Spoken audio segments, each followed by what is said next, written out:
A lot of people think that when it comes to learning Mandarin Chinese, there is no better place than Beijing.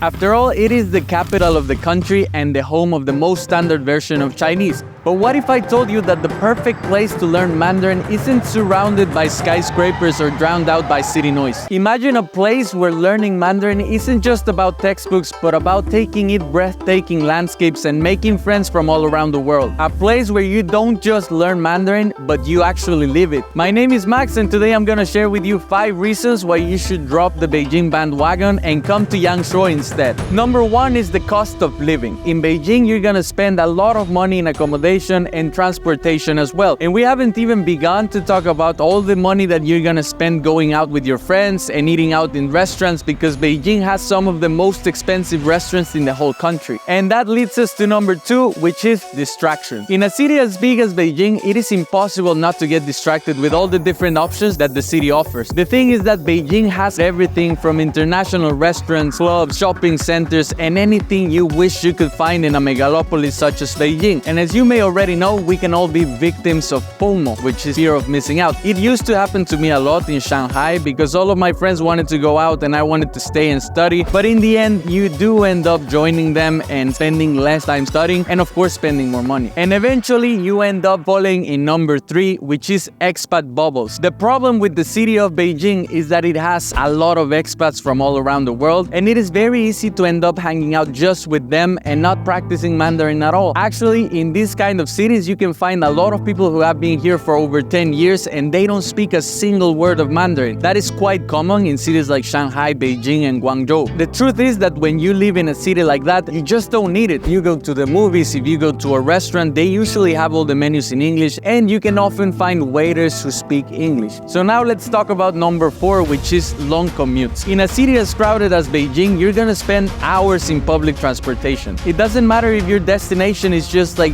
15 minutes walking. If you try to take a taxi or take the metro, it's gonna take you around an hour, especially if you have to go through the city center in Tiananmen Square. I remember that the last time that I was there, I just needed to take like a 20-minute taxi ride to get to the place where my friends were gonna play soccer, but I ended up being late by 2 hours. But in Yangshuo, things are completely different, because even though this city doesn't have a metro and it's not so convenient when it comes to buses, you can get an e-scooter, you can get a motorbike or a bicycle, and everything is quite close and there is not much traffic, so you will have no problem getting around. And of course, it's really fun and you can enjoy the beautiful views that this city has to offer. Last but not least, it will be very hard for you to get immersed in Chinese culture when you're living in such a big city as Beijing or Shanghai. Over there, Chinese people are not really like in the rest of the country. Most of them have been abroad and they do speak English, so they are more of an international version of Chinese people. When in small cities like Yangshuo, you actually get to know what the real people live like and to get in touch with the real China. So what should you do instead? Well, I would suggest that you come to the beautiful mountains of Yangshuo, because here you will find a language learning focused community, and of course we will find people from all around the world, and also Chinese people from all around China. Chinese people who are here, they come to learn English, and foreigners come to learn Chinese. So in the end, the environment is all language learning focused, and that is exactly what you need when you're starting, because here there is a school called Omeda in which I am currently studying that encourages you to get in touch with the local people, to actually make friends. And they also have an English school that has people from all across the country coming here, so you will get in touch with the Chinese culture. You will learn different accents of Mandarin Chinese, and you will make a lot of friends that in the end you can go and visit, and maybe you can travel to Beijing, maybe you can go to Shanghai, to Guangdong, to Gansu. So far, my wife and I already have like 10 different friends that we plan on visiting one day. And the best part is that learning here feels like fun. It is something like being on a summer camp, because you feel so relaxed and the environment is just so beautiful that you don't feel like you're being pushed to learn. You actually feel like you're in a mission with your friends, with your colleagues. The next thing you know is that you are starting to use this language, because as I said, in this city, it's not so easy to get around with English, except for the school. When you go to get food, if you go to the bank, if you go to the doctor, you're gonna gonna have no other option but to actually practice what you have learned. But of course, if you're still interested in the city of Beijing, in the city of Shanghai, and you want to see what the real life is there in the big cities, then I would still suggest you to go, because in the end, it's still China and you're gonna be learning anyway. But if you're interested in coming to Yangshuo, I will leave a link down below for you to sign up, because Omeda is just an amazing school, and that's why my wife and I decided to spend a year. So you can expect to see a lot more content like this. And if you want to see what a full day is like in this school, you can click over here, because I made a video showing you my daily routine as a student in Omeda. And well,